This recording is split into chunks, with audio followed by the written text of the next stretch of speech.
Kahit daw mga ibang bansa si VP Sara, wala siyang naririnig na anumang salita mula sa presidente. Kaya bubuelta ang Malacanang sa pahayag ng bise na wala siyang problema kay PBBM bilang tao pero mahina raw ito bilang Pangulo.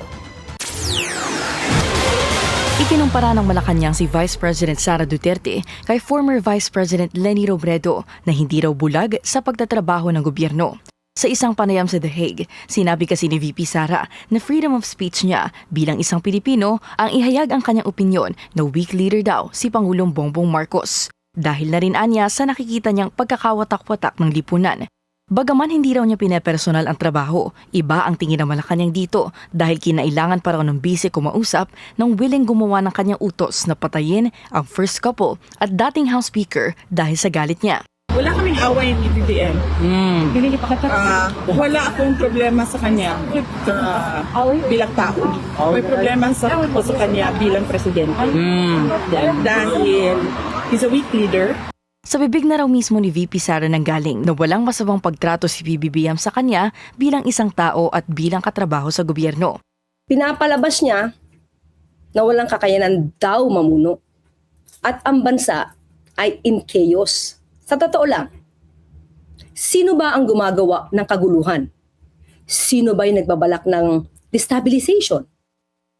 Hindi ba ang grupo nila? Dahil gusto nilang makuha yung posisyon mula kay Pangulo.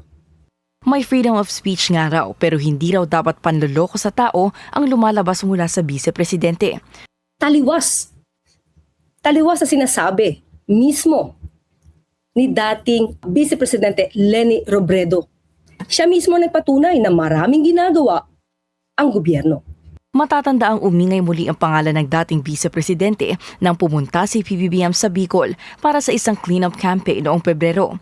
Una na ring nabanggit ng Pangulo at ng Malacanang na hanggang ngayon ang gusto raw ni PBBM na susunod sa kanya bilang presidente ay isang ekonomista pero wala pa ring pinapangalanan ng Pangulo sa ngayon.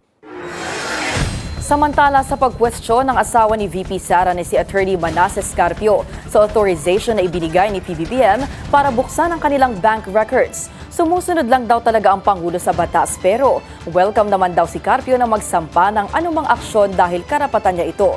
Yun nga lang, kung wala naman daw siyang inililihim na makikitang anomalya sa bubuksang records, hindi kailangan matakot. Bagkus, dapat daw ay proud pa ang mga ito kung ang kinita nilang pera nagmula sa malinis na paraan.